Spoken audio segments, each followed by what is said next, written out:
Hello dear student, welcome to all of you my YouTube channel medical education by Ankit. आज की video में हम देखने वाले हैं वाइटल साइंस का थर्ड पार्ट। ठीक है ना। पहले पार्ट में हम वाइटल साइंस के इंट्रोडक्शन देखे हुए हैं, उसका पर्पस क्या है वो चीज़ मैंने पूरा डिस्कशन किया है। दूसरा जो पार्ट है उसमें हम देखे हैं फैक्टर्स अफेक्टिंग वाइटल साइंस। ठीक है ना।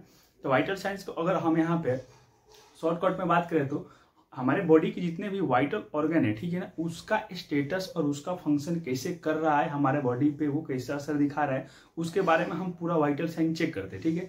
वाइटल साइंस से अपना बॉडी का फिजियोलॉजिकल स्टेटस हम चेक करते हैं कि हमारा जो फिजियोलॉजिकल कंडीशन है वो कैसा है, नॉर्मल है या एबनॉर्मल है। ठीक है ना। तो वाइटल साइंस का मतलब समझ गए आप। जो इसके जो प्रीवियस जो वीडियो है वो आपको डिस्क्रिप्शन के लिंक दिया गया है, आप जरूर देखें उसको। ठीक है। बेसिक से आपको पूरा समझ में आएगा। लेकिन हम आज की वीडियो में देखने वाले हैं टेम्परेचर। ठीक है ना। टेम्परेचर क्या है वाइटल साइंस का एक क्या है पार्ट है। ठीक है। वाइटल साइंस का वाइटल साइंस हम देखने वाले हैं। जैसे कि टेम्परेचर में थोड़ा सा यहाँ पे लाइट का डिस्टर्बेंस है। It is a balance between heat production and heat loss. ठीक है ना। जैसा कि हमारा बॉडी का टेम्परेचर है वो क्या करता है, जैसे कि यहाँ पे बैलेंस करता है हीट का, और हीट लॉस कैसे हो रहा है और हीट गेन कैसे हो रहा है। ठीक है ना। हीट लॉस भी होना जरूरी है और हीट गेन भी होना जरूरी है। ठीक है। जैसा कि मान लीजिए अगर ठंड का मौसम है, ठीक है, तो इन्वायरमेंट क्या है जो है वो टेम्परेचर क्या है, कम है। हमारे बॉडी से क्या है, टेम्परेचर जो है वो कम है। उस टाइम पे हमारी बॉडी क्या करता है कि हीट जो प्रोडक्शन है उसको बढ़ाता है। क्यों बढ़ाता है? क्योंकि वो उसको मेंटेनेंस कर सके। ठीक है ना। एक इन्वायरमेंट से और हमारे बॉडी के बीच का जो है टेम्परेचर मेंटेनेंस करने के लिए हमारे बॉडी में जो है जो हाइपोथैलेमस है उसको पूरा रेगुलेशन करने का काम करता है। मतलब कि हाइपोथैलेमस जो है हमारे बॉडी को टेम्परेचर को पूरा रेगुलेट करता है और उस पर कंट्रोल करता है। ठीक है। तो हम उस तरह से समझ सकते हैं। फॉर एग्जाम्पल कि अगर आप अभी के टाइम में है जो है आप अगर बहुत ज्यादा फिजिकल एक्टिविटी कर रहे हैं, जिम कर रहे हैं या आप दौड़ रहे हैं, ठीक है, तो आप जब दौड़ रहे हैं तो अपने बॉडी के अंदर क्या हो रहा है, हीट का प्रोडक्शन हो रहा है। एक एक सेल टिश्यू ऑर्गन क्या है वो एज ए नॉर्मल कंडीशन से ज्यादा वो काम कर रहे हैं। जैसे आप जिम करने जाते हैं तो क्या होता है कि स्वेटिंग होने लगता है। वार्म अप करते हैं तो आपको क्या होता है कि स्वेटिंग होने लगता है। तो उस स्वेटिंग क्यों होता है? क्योंकि हमारे जो बॉडी है, इंटरनल बॉडी जो है वो हीट का जो है वो हीट का प्रोडक्शन कर रही है, और हीट का प्रोडक्शन कर रही है तो हीट का लॉस होना भी जरूरी है। हीट लॉस नहीं होगा, सिर्फ प्रोडक्शन होगा तो क्या होगा, बॉडी का टेम्परेचर बढ़ जाएगा तो जो है आपको लगेगा कि फीवर आ गया। ठीक है। तो उसको मेंटेनेंस करने के लिए हमारी बॉडी क्या करती है, जो कि आपको जो है वो स्वेटिंग होने लगता है। ठीक है। पसीने होने लगता है। तो स्वेटिंग के जरिए क्या होता है कि हीट जो है वो लॉस होता है। लेकिन जब आप एक्सरसाइज कर रहे हैं तो हमारा बॉडी एक्टिव है, ऑर्गन जो है टिश्यू सेल के सबको ऑक्सीजन की जरूरत है, वो एक्टिव मोड में आता है। तो उसको क्या होता है कि हीट का जो है वहां पे प्रोडक्शन होता है। ठीक है। प्रोडक्शन, हीट का प्रोडक्शन और हीट का लॉस जो है पूरा मैकेनिज्म अपने बॉडी में ऐसे ही चलता है लाइफ टाइम। ठीक है। और इसको कंट्रोल कौन करता है? तो आपसे कोई पूछे तो आपको बोलना है कि हाइपोथैलेमस इसको क्या करता है कि कंट्रोल करता है। ठीक है। लेकिन यहाँ पे हम देखने वाले हैं, ठीक है, कि हीट का प्रोडक्शन और हीट लॉस आप समझ गए। अब समझिए ये जो है टेम्परेचर जो है अपन दो तरह से चेक कर सकते हैं। ठीक है ना। पहला होता है सरफेस टेम्परेचर और दूसरा होता है कोर टेम्परेचर। ठीक है ना। अगर सरफेस टेम्परेचर से आपको नाम से ही क्लियर है कि मतलब बॉडी के सरफेस पे, ठीक है ना, जैसे कि आपने अगर एक जिला से हो गया या माउथ से ले रहे हैं टेम्परेचर या रेक्टल से भी ले रहे हैं, तो ये क्या है, एक ना अपने बॉडी के सरफेस से ले रहे हैं। ठीक है ना। सरफेस से। ठीक है। आप जैसा फॉर एग्जाम्पल कि आप किसी को सबसे पहले टेम्परेचर देखना होता है तो आप ऐसे करते हैं, मतलब ऐसे चेक करते हैं। ठीक है। कभी भी अगर हाथों से अगर टेम्परेचर को चेक कर रहे हैं तो ये सामने से नहीं, ये पीछे डोर्सल पार्ट से चेक करें। ठीक है। अब समझिए कोर टेम्परेचर और सरफेस टेम्परेचर। सरफेस का मतलब याद रहेगा कि आपको जो है बॉडी के सरफेस से हम टेम्परेचर को असेसमेंट करते हैं। कोर टेम्परेचर का मतलब होता है कि बॉडी के इंटरनल पार्ट से, ठीक है ना, बॉडी के क्या है इंटरनल पार्ट से हम मतलब जो है चेक करते हैं। ठीक है। यहाँ पे इसका डेफिनेशन देखें तो टेम्परेचर फ्रॉम स्किन हो गया, स्किन से चेक कर सकते हैं, सबक्यूटेनियस टिश्यू एंड फैट। ठीक है ना। यहाँ पे देखिए सबक्यूटेनियस टिश्यू जब भी आप अगर स्किन से चेक कर रहे हैं ना, सरफेस टेम्परेचर जब आप चेक करेंगे तो स्किन के जरिए सबक्यूटेनियस और यहाँ पे क्या है फैट से, ये जो इसका जो हीट का जो प्रोडक्शन है वो आपको असेसमेंट करना होता है। ठीक है। किसे करेंगे?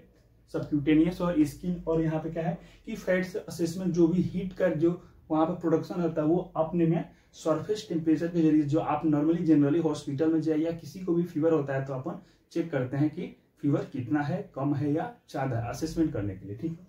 अब यहाँ पे दूसरा जो बात है कोर टेम्परेचर, कोर का मतलब क्या होता है कि बॉडी के इंटरनल, ठीक है, बॉडी के इंटरनल कैविटी से ये जनरली बहुत कम होता है, रेयर कंडीशन में होता है। जैसे कि मान लीजिए हाइपोथैलेमस का अगर इंजुरी वगैरह हो गया तो वो थोड़ा सा एडवांस वाला में होता है, एडवांस प्रैक्टिस में होता है, ठीक है।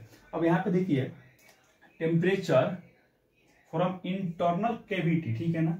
अब जैसे कि फॉर एग्जांपल की एब्डोमिनल कैविटी से भी ले सकते हैं, और यहाँ पे क्या होता है कि ये पेल्विक कैविटी से भी ले सकते हैं, ठीक है। तो ये क्या है, कोर टेम्परेचर, ठीक है। फॉर एग्जांपल की आपको बात करेंगे, थोड़ा सा आपको फीवर पे भी बात करना जरूरी होगा, ठीक है ना। हाइपोथर्मिया और हाइपरथर्मिया, ठीक है। जब भी हमारे बॉडी में कोई भी बॉडी में इन्फेक्शन होता है ना, तो नॉर्मली सी बात है कि फीवर जो है वो आ जाता है। फीवर क्या है, एक तरह का वो वार्निंग सिग्नल या एक तरह का सिम्टम है, वो इस चीज को बता रहा है कि इस चीज को अपने बॉडी को प्रेजेंट कर रहा है कि कुछ ना कुछ हमारे बॉडी में इन्फेक्शन हुआ है, ठीक है। जब भी कोई माइक्रो ऑर्गेनिज्म अपने बॉडी में जाता है तो इन्फेक्शन कॉज करता है। उस इन्फेक्शन से मारने के लिए और उसको फील्ड खत्म करने के लिए हमारा जो बॉडी है वो हीट हो जाता है। मतलब कि इम्यून सिस्टम क्या होता है, एक्टिवेट होता है, और इम्यून सिस्टम एक्टिवेट होता है और बॉडी में क्या होता है कि उसका टेम्परेचर बढ़ जाता है कि वो हीट के प्रेजेंस में क्या हो जाए कि माइक्रो ऑर्गेनिज्म जो है वो वहां पे खत्म हो जाए, मतलब कि जो इन्फेक्शन जो है वो सही हो जाए। अब बॉडी जो है मारने की कोशिश करता है, इसके लिए भी टेम्परेचर बढ़ता है। दूसरी बात की जो है हमारा इम्यून सिस्टम भी उसके साथ रिएक्ट करता है, ठीक है। वहां पे क्या होता है कि रिएक्ट करता है, उसको मारने की कोशिश करता है, इसलिए हमको क्या होता है कि फीवर होता है, ठीक है। और तीसरी बात भी है, जैसे कि फॉर एग्जांपल की और थोड़ा सा डेप्थ में समझे तो कोई भी जैसे कि बैक्टीरियल इन्फेक्शन है, तो बैक्टीरियल इन्फेक्शन के साथ हमारा जो है न्यूट्रोफिल्स जो फर्स्ट लाइन डिफेंस के है, तो न्यूट्रोफिल्स उसके साथ क्या करता है, जाके उसको किल करता है, ठीक है। और वहां से जब किल करते हैं तो वहां से कुछ ऐसी एक्टिविटी होती है जहां से एक जो है बैक्टीरिया में से जो है एक पायरोजेंस निकलते हैं, ठीक है। और पायरोजेंस जो होते हैं वो क्या होता है कि हाइपोथैलेमस के पास जाके उसको क्या करते हैं कि ट्रिगर करते हैं, और उसके चलते भी जो है फीवर आता है, ठीक है। तो ये इतनी सी कहानी है, ठीक है। अब समझिए ये सरफेस टेम्परेचर, कोर टेम्परेचर समझ गए। इसके बाद से अपने को समझना है कि जो टेम्परेचर है उसका नॉर्मल टेम्परेचर कहाँ से हम कैसे ले सकते हैं, ठीक है ना। सबसे पहले बात आता है नॉर्मल ओरल टेम्परेचर, ठीक है ना। ओरल टेम्परेचर जो आपको हम बता दे तो बच्चों में और अनकॉन्शियस पेशेंट में क्या है कि वो कॉन्ट्रा इंडिकेशन है, ठीक है। उसमें आपको जो है चेक नहीं करना, आपको जो है एक्जिला से चेक करना है। क्यों करना है, क्योंकि मान लीजिए कि बच्चा है या अनकॉन्शियस है या साइकेट्रिक पेशेंट भी है, आपने ओरल से चेक कर रहे हैं और कहीं टूट गया तो वहां से क्या उसमें क्या होता है कि मर्क्यूरी प्रेजेंट होता है, ठीक है। तो वो एक तरह का क्या होगा कि टॉक्सिसिटी वहां पे कॉज करेगा, ठीक है। इस बात को अपने को हमेशा जो है ध्यान रखना है रेशनल के साथ में, ठीक है। अब यहाँ पे नॉर्मल ओरल टेम्परेचर है 37 डिग्री सेल्सियस में है, और फ़ारेनहाइट की बात करें तो 98.6 है, ठीक है। इसमें फ़ारेनहाइट है। नॉर्मल ब्रेकटल टेम्परेचर की बात करें तो 37.5 डिग्री सेल्सियस है और 99.52 फ़ारेनहाइट, ठीक है। इसमें क्या है कि 0.5 to 1 डिग्री फ़ारेनहाइट जो है टेम्परेचर, मतलब ओरल से जो है मतलब कि ये हाइयर रहेगा, ज्यादा रहेगा, ठीक है। इस बात को ध्यान रखना है। उसके बाद से है नॉर्मल एक्सिलरी टेम्परेचर, ठीक है। 36.5 फ़ारेनहाइट में 97.7 जो है वो 36.5 जो है वो सेल्सियस में है, 97.9 जो है वो फ़ारेनहाइट में है, ठीक है। उसके बाद से है नॉर्मल टिम्पेनिक टेम्परेचर, ठीक है ना। टिम्पेनिक से जैसे कि ईयर कैनाल से भी टेम्परेचर को चेक किया जाता है, ठीक है ना। उसको हम बोलते हैं टिम्पेनिक टेम्परेचर, ठीक है। टिम्पेनिक में है कि 36.8 डिग्री सेल्सियस है, ठीक है। और यहाँ पे प्लस माइनस इसलिए लिखा है, यहाँ पे क्या होता है कि कभी कभी जो है नॉर्मल वैल्यू में भी ये फ्लक्चुएट होता है, ठीक है। या तो यहाँ पे 0.7, ठीक है, 0.7 डिग्री सेल्सियस क्या या तो कभी बढ़ भी सकता है या कभी कम भी हो सकता है, तो इसको हम नॉर्मल मान के चलते हैं, ठीक है। नॉर्मल में इसको कंसीडर करके चला जाता है बी प्रैक्टिकल, ठीक है। और यहाँ पे फ़ारेनहाइट की बात करें तो 98.2, ठीक है, 98.2 यहाँ पे फ़ारेनहाइट है। और यहाँ पे भी प्लस माइनस की बात करें तो 1.3 फ़ारेनहाइट में जो है वो क्या होता है कि उतना जो है प्लस और माइनस देखने को मिलता है, ठीक है। और यहाँ पे दो सबसे इंपॉर्टेंट टर्म आता है हाइपरथर्मिया,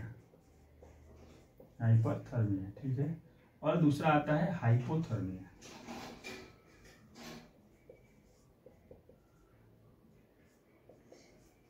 ये बॉडी टेम्परेचर का बढ़ जाना, ये बॉडी टेम्परेचर का घट जाना, ठीक है।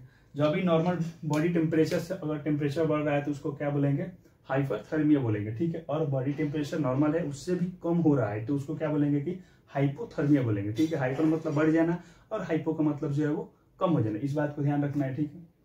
तो आज की वीडियो में हम क्या देखे हैं, टेम्परेचर, ठीक है। टेम्परेचर को क्या बोलते हैं, तापमान, ठीक है। हमारे बॉडी और इन्वायरमेंट के बीच में दोनों का टेम्परेचर को मेंटेन करने वाला कौन है, हाइपोथैलेमस है, ठीक है। इस बात को ध्यान रखना है। और टेम्परेचर में ये सरफेस टेम्परेचर मतलब कि स्किन से, कोर टेम्परेचर का मतलब कि इंटरनल बॉडी से, ठीक है। तो फिर मिलते हैं नेक्स्ट वीडियो में, ऐसे ही बने रहिए। अगर वीडियो अच्छा लगा तो जरूर लाइक करें और शेयर भी करें, ठीक है। फिर मिलते हैं नेक्स्ट वीडियो में। आज के लिए बस इतना ही, धन्यवाद।